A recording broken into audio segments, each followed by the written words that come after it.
औज़ुबिल्लाहि मिनश्शैतानिर्रजीम बिस्मिल्लाहिर्रहमानिर्रहीम।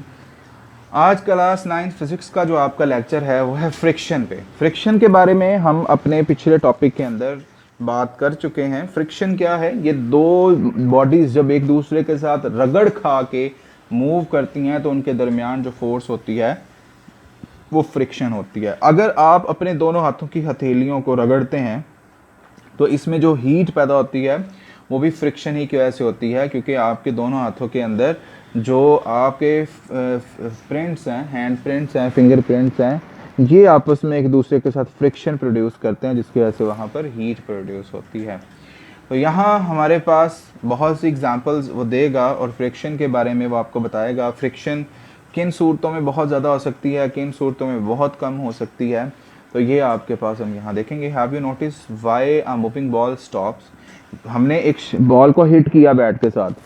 बॉल, अगर आप ग्राउंड में खेल रहे हैं खुली जगह पे, अगर आप बॉल को हिट करते हैं, बॉल को जितनी मर्जी स्पीड से हिट करें कुछ दूर जाके रुक जाएगी। ऐसी क्या वजह है? और इसकी वजह एयर फ्रिक्शन पहले होती है जो उसकी स्पीड को स्लो करती है। दूसरी वजह, जब वो ज़मीन से जाकर टकराती है तो वहाँ पर जो सरफेस ऑफ अर्थ और जो आपके पास बॉल की सरफेस है उनके दरमियान जो फ्रिक्शन होती है उसको आहिस्ता आहिस्ता उसकी स्पीड को कम कर देती है। दूसरी बात, why bicycle stops when the cyclist stop pedalling? अगर बहुत तेज़ी से हम साइकिल को चला कर छोड़ देते हैं और हम उस पर ना ब्रेक सप्लाई करते हैं ना फर्दर उसको घुमाते हैं पैडल्स को, लेकिन कुछ ऐसा वक्त आएगा कि खुद ब खुद साइकिल ही नहीं, जितनी भी आपके पास गाड़ियां हैं, बाइक्स हैं, कुछ भी हैं, अगर आप किसी भी जो है गाड़ी को मूव करें, एक चलाएं उसको, उसके इंजन को रेस दें और फिर उसके बाद उसको न्यूट्रल करके बिल्कुल छोड़ दें, चलती जाएगी। एक वक्त ऐसा आएगा वो स्लो स्लो स्लो स्लो होती रुक जाएगी। तो ऐसी कौन सी फोर्स है जिसने उसको रुकने पे मजबूर कर दिया? तो naturally there must be some force that stop moving objects. ठीक है, कुदरती तौर पर एक ऐसी फोर्स मौजूद है।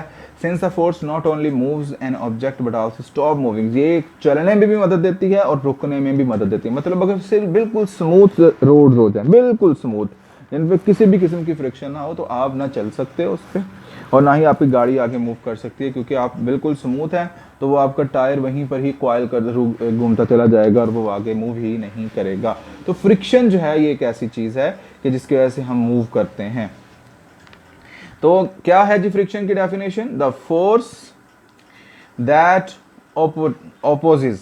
अपोज करती है, मुजाहमत करती है, किसमें? The motion of moving object is called friction.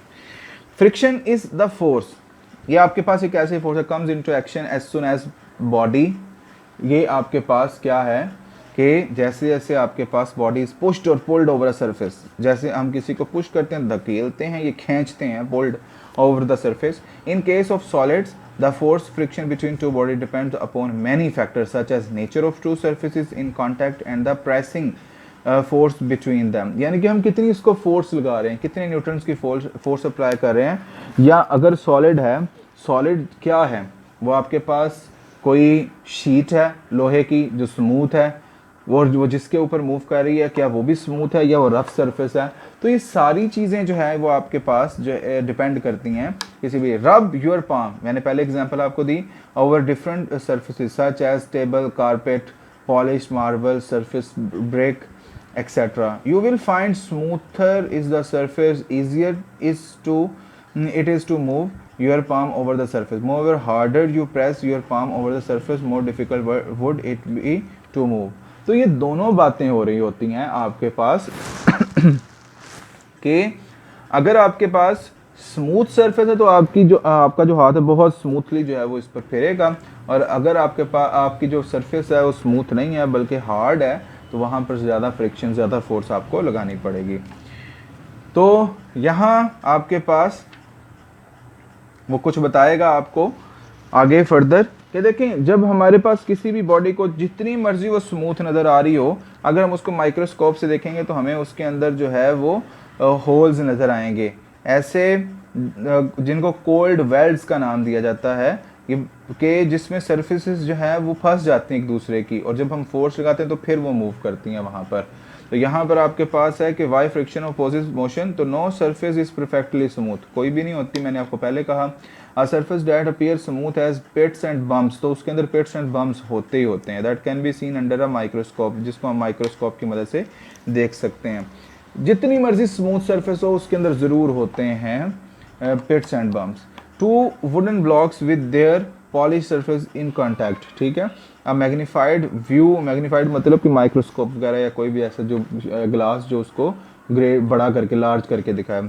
View of two smooth surface in contact show the gaps, ये देखें जी, ये आपको उसने दो बॉडीज थी ये, इनके जब उसने ये आपको दिखाई तो देखें यहाँ पर आपको पेट्स एंड बम्प्स नज़र आ रहे हैं, ठीक है, ऊंची नीची जगह नज़र आ रही हैं। तो ये वो चीज़ें होती हैं जिसमें फ्रिक्शन प्रोड्यूस होती है। Contact them, the contact points the two surface form a sort of cold welds, these cold welds resist the surface from sliding over each other.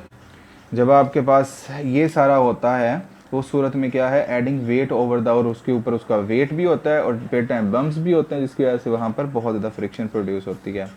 Friction is equal to the applied force, जितनी ज़्यादा force apply करेंगे उतनी ज़्यादा आपके पास होती जाएगी friction. तो जो आपके पास मैक्सिमम फ्रिक्शन है, the maximum value of the friction is known as a force of limiting, जिसको हम लोग एफ एस से रिप्रेजेंट करते हैं। It depends on the normal reaction pressing force between two surface in contact, the ratio between the, यहाँ पर आपके पास ये आ जाता है coefficient, ratio between the force of limiting friction and the normal resistance R is constant, और इस constant की हमारे पास क्या है definition, coefficient of friction and is represented by mu, thus mu is equal to Fs over R, ये हमारे पास इसका formula है।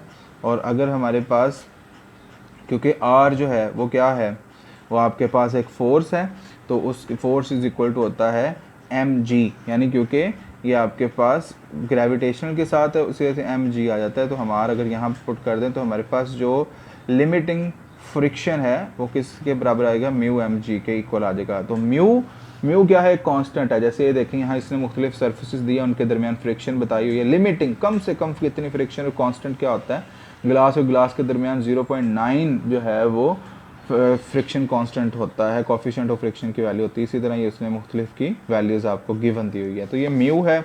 अगर हम मैस ऑफ बॉडी पता चल जाए, ग्रेविटी भी हमें पता होती है, तो हम इजीली जो है वो लिमिटिंग फ्रिक्शन फाइंड कर सकते हैं।